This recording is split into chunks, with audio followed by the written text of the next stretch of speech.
Hello people, let us now start with the next topic under OR, that is replacement theory.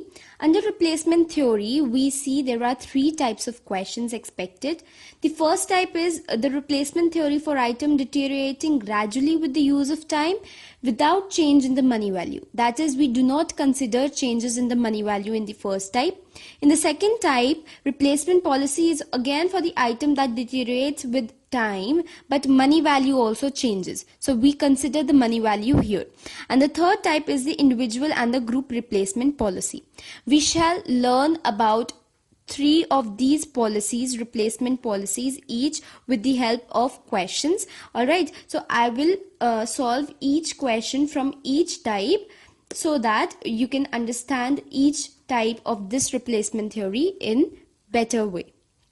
Alright, so we are starting with type 1 here, which is the replacement theory, replacement policy for item deteriorating gradually with the use of time without any change in the money value.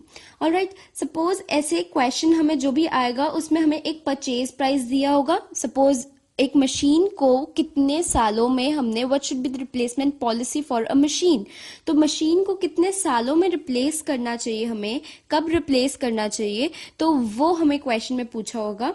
तो इसमें हमें purchase price given होगा machine का. तो जैसे यहाँ पर given है 7000, वो हमारा परचेज प्राइस हो गया या कैपिटल कॉस्ट हो गई हमारी. या फिर हमें इसके साथ इंस्टॉलेशन चार्जेस भी गिवन होंगे, तो हम इंस्टॉलेशन चार्जेस ऐड करके उसे टोटल हम कैपिटल कॉस्ट कंसिडर करेंगे, because installation charges are one time expenses. ठीक है, तो वो वन टाइम इनकर होता है, तो इसलिए हम उसे भी साथ में लेकर चलेंगे. ऑलराइट, उसके बाद हमें ईयर्स गिवन होंगे और उसके बाद operating cost of the machine for each year and the resale value for each year. अब यहाँ पे resale value is also known as scrap. और क्वेश्चंस में हमें या फिर ये दिया हो सकता है कि रीसेल वैल्यू की जगह सीधा स्क्रैप वैल्यू दी होगी मशीन की. एंड जरूरी नहीं है कि जैसे इस क्वेश्चन में हर ईयर की रीसेल वैल्यू या स्क्रैप वैल्यू डिफरेंट है, एंड हमें ऐसा भी हो सकता है कि सबकी सारी ईयर्स की एक ही स्क्रैप वैल्यू दी हो, तो that is not a problem. Alright, so हम यहाँ पे सॉल्व करना शुरू करते हैं. तो सबसे पहले हम एक टेबल बनाते हैं सॉल्यूशन में, जहां पे हमारा first column, second and third column वही हमने यहीं से उठाया है. Year, the operating cost, which is denoted by M in the bracket small t, then resale value denoted by S. These three are given. उसके बाद हमारा first step होता है, we have to find the cumulative operating cost, that is this. जो ये second वाला column है, हमें इसे cumulate करना है. cumulate कैसे करते हैं? 900, देखो फर्स्ट ईयर का, देखो हमेशा जब भी हमने cumulative निकालना है तो फर्स्ट ईयर का हमेशा सेम रहता है 900. Cumulative 900 plus 1200 for the next year, that will come out to be 2100. Next year के लिए 2100 plus 1600, 3700. 3700 plus 2100, 5800. 5800 plus 2800, 8600. 8600 plus 3700, 12300. 12,300 plus 4,700, 17,000. 17,000 plus 5,900 will come out to be 22,900. ठीक है, तो हमने फर्स्ट कॉलम, हमने फर्स्ट थ्री कॉलम्स हमने वही जो हमें क्वेश्चन में गिवन थे हमने वही निकाले. फिर उसके बाद हमने निकालनी होती है क्यूमुलेटिव ऑपरेटिंग कॉस्ट. उसके बाद निकालनी होती है डेप्रिसिएशन. डेप्रिसिएशन कैसे निकलती है? जो हमें कॉस्ट गिवन है, जो परचेज प्राइस गिवन है मशीन का, minus the scrap value, that is the resale value. अब यहाँ पर 7000 माइनस द रीसेल वैल्यू, जो भी हमें हर ईयर की रीसेल वैल्यू गिवन है उसे हमें 7000 से माइनस करना है. 7000 minus 4000, 3000, 5000, then it will come out to be 5800, 6400, 6500, 6600, then it will come out to be again 6600 and again 6600. Alright, सो ये हमारी आ गई डेप्रिसिएशन. अब उसके बाद हमने निकालनी होती है total cost. Total cost is fourth column plus fifth column, that is cumulative जो ऑपरेटिंग कॉस्ट निकाली है प्लस जो हमने डेप्रिसिएशन निकाली है, हमें उन्हें ऐड करके लिखना है. 3900 here, कैसे 3000 प्लस 900, फिर 5000 प्लस 2100, ऐसे ही आएगा 7100, फिर आएगा ये 9500, देन 12,200, 15,100, 18,900, 23,600 and then 29,500. ऑलराइट, ये तो निकल गया हमारा. उसके बाद हमने निकालनी होती है एवरेज कॉस्ट. एवरेज कॉस्ट जो हमारी सबसे लीस्ट आएगी उसके बेसिस पे हम बताएंगे कि हमें कब मशीन को रिप्लेस करना है. ऑलराइट, एवरेज कॉस्ट कैसे निकलेगी? Total cost upon year, number of year n. 3900 upon 1, 3900. 7100 upon 2, 3550. 9500 upon 3, it will come out to be in points 3166.67. Then 3050, 3020, 3150, 3371.14 and 3687.50. Alright, ये हमारी निकल गई एवरेज कॉस्ट. अब एवरेज कॉस्ट के बेसिस पे ही हम देखते हैं कि हमें कब ये मशीन रिप्लेस करनी है. तो एवरेज कॉस्ट मिनिमम अब देखो कहाँ आ रही है, ये 3020. So our answer will be, and this is in 5th year. So हम यहाँ पर नीचे आंसर लिखेंगे दैट जो हमारी एवरेज कॉस्ट है, it has come at the end of 5th year. So the machinery should be replace, the machine जिसका data हमें गिवन है, that should be replaced by the end of 5th year. So here we are completed with the first type of replacement theory, जिसमें हम money value को consider नहीं करते.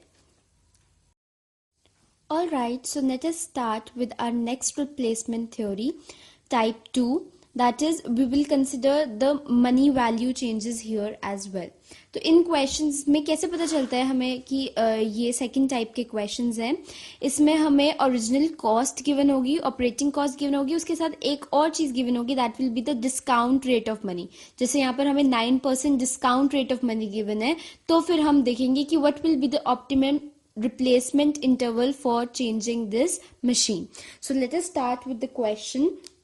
अब हमें इसमें सबसे पहले मैंने यहाँ पर जो टेबल बनाया है, सबसे पहले मैंने इसे बनाया है जो फर्स्ट और सेकंड कॉलम है वो ये ऑपरेटिंग कॉस्ट, सेम क्वेश्चन वाली, एंड द ईयर. अब नेक्स्ट कॉलम कौन सा बनाना है हमें? नेक्स्ट कॉलम हमें बनाना है पीवी वैल्यू का. That is we will find out PV value at 9% discount rate of money. अब इसका एक फॉर्मूला होता है, या तो ये क्वेश्चन में गिवन होता है, वैसे mostly it is given, but हमें अगर गिवन नहीं हो तो हमें इसे निकालने का भी हमें पता होना चाहिए कि इसे कैसे निकालना है. सी, अगर पीवी वैल्यू यहाँ पर हमें गिवन है 9% रेट, इसके अलावा और भी कोई भी रेट हो सकता है, तो इसका फॉर्मूला होता है 1/1 प्लस रेट. 9% है तो 0.09 हो गया, into n whole raise to the power n. कैसे? n will be the number of years here. जैसे फर्स्ट ईयर के लिए 1/1 plus 0.09 raise to the power 1 कर दिया मैंने, तो इसकी वैल्यू आएगी 0.917. ठीक है, फिर हम इसमें यहाँ पर हम एज्यूम करके चलते हैं, जहां तक अगर क्वेश्चन में गिवन ना हो तो हम एज्यूम करके चलते हैं कि replacement end of the year में हो रही है. तो एंड ऑफ द ईयर में हो रही है तो फर्स्ट ईयर की पीवी वैल्यू हमेशा 1 रहती है. सेकेंड ईयर के लिए हमने देख लिया 0.917, फिर उसके बाद हमने रेज टू द पावर 2 करके निकाली वैल्यू, वो आ गई 0.841, देन 0.772, देन 0.708. ऐसे ही हमने वैल्यू में फॉर्मूला में वैल्यूज पुट करके हमने बाकी भी निकाल लेंगे.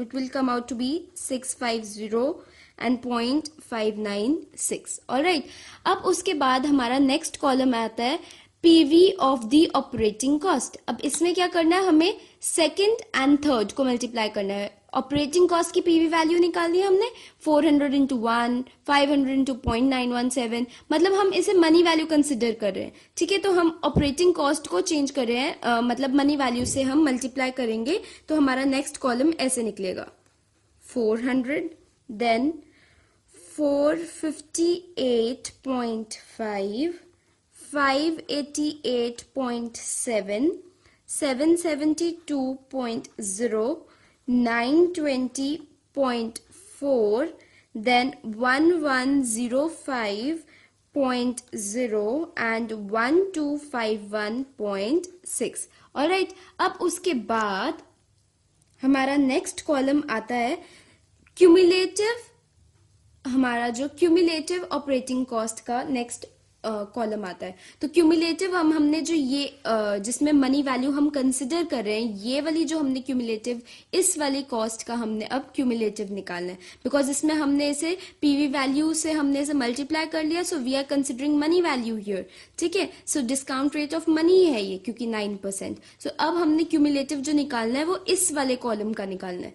फर्स्ट का एज इट इज रहता है 400, then 400 plus 458.5, 858.5, then this 858.5 plus 588.7, this will come out to be 1447.20, then 2219.20, then 3139.20, then 4244.60, and then 5496.20. Alright, अब उसके बाद हमने डेप्रिसिएशन निकालनी है। सी, इस क्वेश्चन में हमें ऑपरेटिंग कॉस्ट गिवन है और उसके बाद cost of the machine given है, लेकिन इसमें स्क्रैप वैल्यू हमें गिवन ही नहीं है। सो वी कंसिडर कि हमारा स्क्रैप वैल्यू या रीसेल वैल्यू 0 है, तो 5000 माइनस 0 इज अगेन 5000। तो डेप्रिसिएशन वाला कॉलम सारा सेम रहेगा, that will B 5000। Since nothing is mentioned about the scrap value or the resale value, we consider it to be 0. So depreciation would be same for all the years, that is 5000. Alright. अब उसके बाद next column आता है total cost का। Total cost क्या, जो हमने cumulative cost निकालते हैं plus depreciation, just like the first type. इसमें ये आएगा 5400, then 58.5, then 6447.2 and 7219.20 again, then 8139.60, then 9244.60 and 10496.20. Alright, अब हमने क्यूमुलेटिव पीवी वैल्यू निकालनी है। जो ये वाला कॉलम है, थर्ड कॉलम, इसको क्यूमुलेट करना है। 1 फर्स्ट 1, देन 1 प्लस 0.197, 1.917, ऑलराइट। फिर उसके बाद 1.917 plus 0.841, that will come out to be 2.758। अब 2.758 प्लस 0.772, तो वो आ जाएगा 3.530। फिर उसके बाद 4.238, 4.888, फिर उसके बाद 5.484। ऑलराइट, अब ये आ गया क्यूमुलेटिव पीवी। अब इसके बाद हमें एवरेज निकालना होता है, जिसके बेसिस पे हम आंसर डिसाइड करते हैं कि एवरेज कॉस्ट निकालते हैं हम, जिसके बेसिस पे हम देखते हैं कि सबसे लीस्ट एवरेज कॉस्ट किस ईयर में आ रही है, एंड उस ईयर में हम अपने आंसर में लिखते हैं कि that should be the year where the replacement should take place. तो एवरेज कैसे निकालनी है, this the total cost divided by the cumulative PV value that we have found out. 500 divided by 1, 5400 divided by 1, 5400. 5858.5 divided by 1.917, this will come out to be 3056 approximately, ignoring the points here. Then the next will come out to be 2338, and then next will come out to be 2045, and then 1921, 1891 and 1914. So here we see that the least cost is in this year, that is the 6th year. So our answer will be that the machinery should be replaced by the end of 6th year. Why? Because we find the least cost in this year only. Alright, we have the least average cost in the 6th year, so the machinery should be replaced by the end of 6th year. So here we complete the second type of replacement theory. Alright, so let us start with our type 3, that is individual and group replacement policy. इसमें क्या होता है कि जैसे machinery के कोई छोटे parts होते हैं या कोई भी ऐसे छोटे पार्ट्स हैं, लाइक बल्ब है एक फैक्ट्री में, तो वो उन्हें इन ग्रुप रिप्लेस करने में हमें कम कॉस्ट पड़ेगी या इंडिविजुअली रिप्लेस करने में हमें कम कॉस्ट पड़ेगी. We have to find out this. It will be more clear when we start with the question. So let us read out the question here. The following mortality rates have been observed for certain type of light bulbs. यहाँ पर हमें weeks दिए हुए हैं 5 weeks and percentage failing by the end of the week. कि क्या percentage है, क्या probability है कि first week के end में 10% bulbs fail हो जाएंगे या खराब हो जाएंगे. So this is the percentage failing by the end of weeks. Alright. उसके बाद वो कहते हैं that there are 1000 bulbs in total. All right, so it costs rupees 5 to replace an individual bulb which has burned out. अगर हम एक bulb को replace करेंगे तो हमें टोटल 5 रुपीज लगेंगे पर बल्ब, और if bulbs are replaced simultaneously it will cost rupees 2 per bulb. तो अगर हम बहुत सारे बल्ब्स इकट्ठे चेंज करते हैं तो हमें 2 पर बल्ब की हमें कॉस्ट पड़ेगी. तो हम वो पूछते हैं कि कैसे हमें किस इंटरवल पे हमें सारे बल्ब्स रिप्लेस करने हैं. ऑलराइट, तो सबसे पहला स्टेप हमारा होता है finding out the average life of bulbs. वो कैसे होता है? Sigma, that is the total of number of weeks into the probability of failure, that is first into 10% plus 2 into 25% plus 3 into 50% plus 4 into 80% plus 5 into 100%. तो this will be our average life of bulbs. तो अब देखते हैं इसे कैसे लिखना है.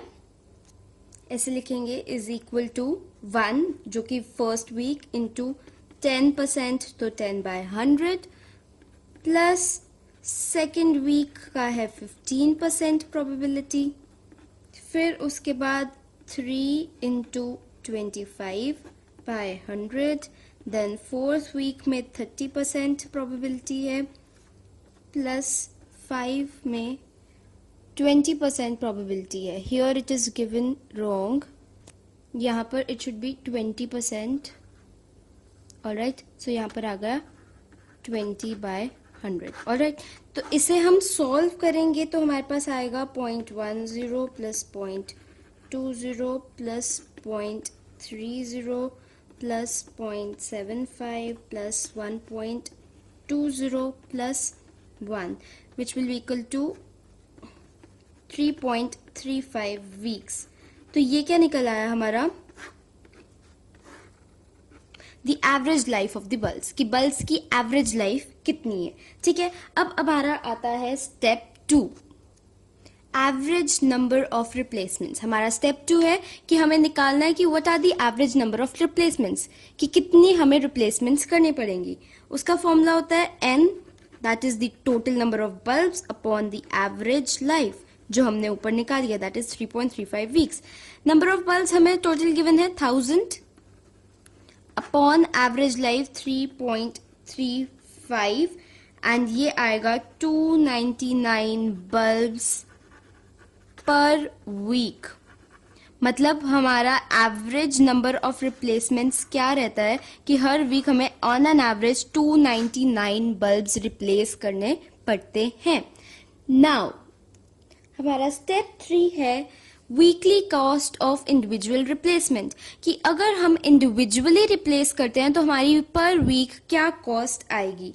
That will be equal to, पर हमारे को अगर इंडिविजुअली रिप्लेसमेंट करनी है तो हमें उसकी कॉस्ट दी हुई है ₹5 into average number of replacements. हमें पर वीक रिप्लेसमेंट्स कितनी करनी पड़ती हैं? 299 बल्ब्स की रिप्लेसमेंट हमें करनी पड़ती है.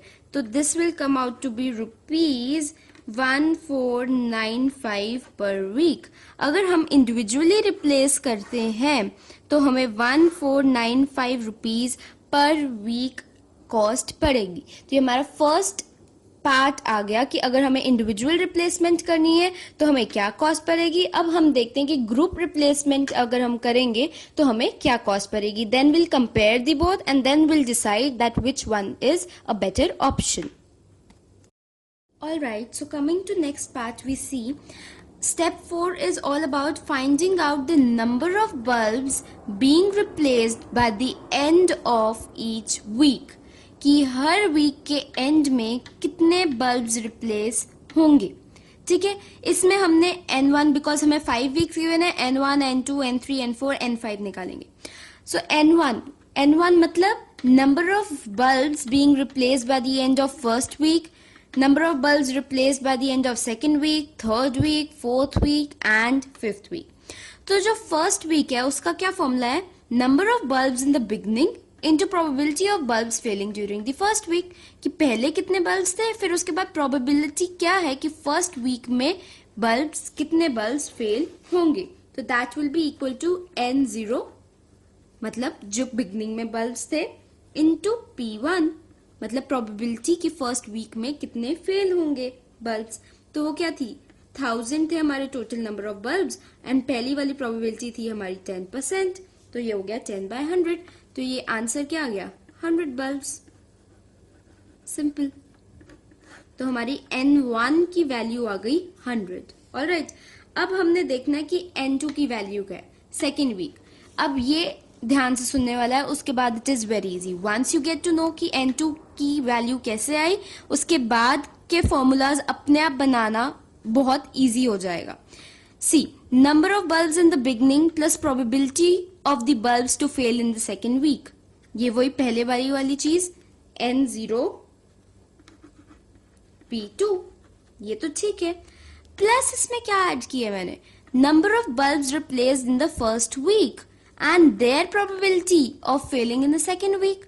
कि हम कह रहे हैं कि हम सेकेंड वीक में कितने बल्ब्स रिप्लेस होंगे by the end of second week, हमने वो निकालने हैं. हम कह रहे हैं कि पहले तो 1000 बल्ब थे और सेकेंड वीक में कितने बल्ब फेल होंगे, ये तो हमने लिख दिया. फिर फर्स्ट वीक में भी तो कुछ बल्ब रिप्लेस हुए हैं, वो भी तो आएंगे. सो प्लस N1 ये जो हमने अभी निकाला, ठीक है, कि जो फर्स्ट वीक में बल्ब्स रिप्लेस हुए इनटू उनकी प्रोबेबिलिटी की जो हमने अभी फर्स्ट वीक में ही रिप्लेस किए हैं, क्या पता वो भी फेल हो जाए, उसकी क्या प्रोबेबिलिटी है. तो N1 इंटू P1 कि सेकेंड वीक में वो फेल हो जाए, उसकी क्या प्रोबेबिलिटी है, दैट इज. तो ये ऐसे बनेगा फॉर्मूला. अब ऐसे ही हम थर्ड वीक और फोर्थ वीक और फिफ्थ वीक का भी फॉर्मूला बनाते हैं. कि इसमें हम पहले देखेंगे, इसमें देखो इसका एक बहुत ही शॉर्टकट है कि कैसे हमें लर्न करना है, कि फॉर्मूला कैसे लर्न करना है. N0 P2 ये तो हमें पता है ना कि N0 P1, N0 P2, N0 P3, N0 P4, N0 P5 ये तो सेम आएगा. जो हमारा फर्स्ट वैल्यू आएगी वो तो ऐसे ही आएगी. ठीक है, it is very easy to memorise. अब इसे आगे वाली चीज कैसे मेमोराइज करनी है, कि कई बार हम वहां पे कंफ्यूज हो जाते हैं. तो N का जो एक सबस्क्रिप्ट है द 0, N का सबस्क्रिप्ट बढ़ता जाएगा, P का सबस्क्रिप्ट घटता जाएगा, कम होता जाएगा. कैसे, N का सबस्क्रिप्ट बढ़ेगा, P का घटेगा. 0 से 1 हो गया, 3 से 2 हो गया. एंड ये तब तक करना है. अब देखो थर्ड वीक में हम सेकेंड वीक और फर्स्ट वीक का भी लेंगे. फिर अब ये देखो इसका हम N का बढ़ेगा, P का घटेगा till P1. You have to make sure कि थर्ड वीक में हम 3 चीजें लेंगे. कैसे, बिकॉज हमने थर्ड वीक का तो ले लिया, फिर सेकेंड और फर्स्ट वीक का भी तो कंसिडर करना है जो हमने उसमें रिप्लेस किए हैं. ऐसे ही अब इसमें भी ऐसे ही होगा. सी, N का एक बढ़ेगा, P का घटेगा, देन N का अब 2 हो जाएगा, P का भी 2 हो जाएगा, घट गया. फिर N का 3 हो जाएगा, P का 1 हो जाएगा, till it comes to be 1. तब तक हमने लिखना है. एंड ये भी पता है हमें कि ये 4 है, तो हमें 4 वीक्स का हमें सारा डेटा लिखना है.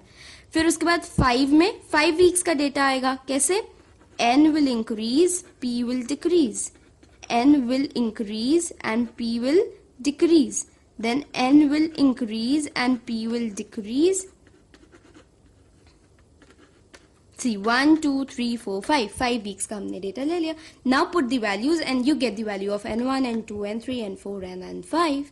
Alright, अब इसमें values put करते हैं. 1000 into 25 minus 10 upon 100. ठीक है, plus 100 into 10%. This will come out to be 160 bulbs. Alright. फिर उसके बाद हम देखेंगे N3 की वैल्यूज पुट करते हैं. 100 into 25 by 100 plus 100 into 15 by 100 plus 160 into 10 by 100. ये आएगा 281. ठीक है, this is 1000 and then here we get 281.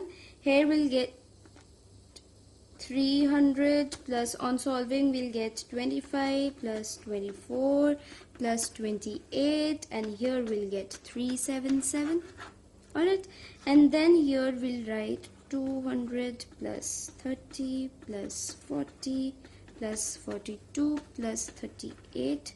तो ये आ जाएगा 350. So here we are done with our step 4 जिसमें हमने N1, N2, N3, N4 and N5 की वैल्यू निकालती हैं. Now we'll find out the group replacement की average cost. Alright, so moving on to our step 5 where we have to determine the average cost of group replacement. इसमें मैंने table बनाया. First is the end of week. हमने जो 5 weeks के end में क्या हमारी total number of bulbs failed जो हमने अभी निकाला N1, N2, N3, N4, N5. यहाँ से हम वैल्यूज लेंगे दैट इज 100, 160, 281, 377 एंड 350. ये हम यहाँ पे पुट करेंगे कि हर वीक के एंड में कितने बल्ब्स फेल हुए. So I am writing it here. 100, 160, 281, 377 and 350. ठीक है, फिर अब उसके बाद नेक्स्ट कॉलम है cumulative number of bulb failures. तो इसका हमने क्यूमुलेट करना है. First remains the same 7. Second comes 100 plus 160 260. 260 plus 281 comes out to be 541. 541 plus 377 918. 918 plus 350 1268. Alright, उसके बाद हमने निकालनी है कॉस्ट ऑफ इंडिविजुअल रिप्लेसमेंट. अब इंडिविजुअल रिप्लेसमेंट जो हमने निकाली थी उसकी कॉस्ट हमने यहाँ पर लिखनी है. वो कैसे कि हमने हर वीक में देखना है कि जितने बल्ब्स हमारे फेल हुए हैं उनकी कॉस्ट क्या रहेगी इंडिविजुअल रिप्लेसमेंट की. हमें क्वेश्चन के स्टार्टिंग में गिवन था कि 5 रुपीज है इंडिविजुअल रिप्लेसमेंट की कॉस्ट. तो 100 ये नंबर ऑफ बल्ब्स है. 100 into 5 500. 260 into 5 1300. 541 into 5 2705. 918 into 5 will be 4590 and 1268 into 5 will be 6340. अब उसके बाद हमने देखना है कि ग्रुप रिप्लेसमेंट की क्या कॉस्ट रहती है. ग्रुप रिप्लेसमेंट की कॉस्ट थी 2 and नंबर ऑफ बल्ब्स थे 1000. So here we are writing जो इनिशियल हमारी कॉस्ट रहेगी कि अगर हम सारे के सारे बल्ब्स को रिप्लेस कर देते हैं एक ही बारी में तो हमें क्या कॉस्ट पड़ेगी. 2 रुपीज उन्होंने बताया था हमें इन the beginning of the question itself and 1000 हमारे नंबर ऑफ बल्ब्स हैं. उसके बाद हमने निकालनी है टोटल कॉस्ट. टोटल कॉस्ट कैसे निकलेगी. ग्रुप रिप्लेसमेंट की कॉस्ट प्लस इंडिविजुअल रिप्लेसमेंट की कॉस्ट. हम टोटल कॉस्ट निकालेंगे. This column plus this 2500, 3300, 4705, 6590 and 8340. Alright, फिर उसके बाद हमने एवरेज कॉस्ट निकालनी है. एवरेज कॉस्ट कैसे निकालते थे हम. Total cost divided by week. So 2500 by 1 2500, 3300 by 2 1650, then 1568 and then 1647 and 1668. अब हम इसमें देखते हैं कि मिनिमम कॉस्ट क्या आ रही है 1568 एंड हमने जो इंडिविजुअल कॉस्ट निकाली थी वो क्या थी 1495. So here we are with our answer कि अगर हम इंडिविजुअल रिप्लेसमेंट करते हैं तो हमारी कॉस्ट 1495 आती है पर week which is less than the least average cost in the case of group replacement. So it is better that we follow the individual replacement policy at it as it will be more economical. So here we complete our replacement theory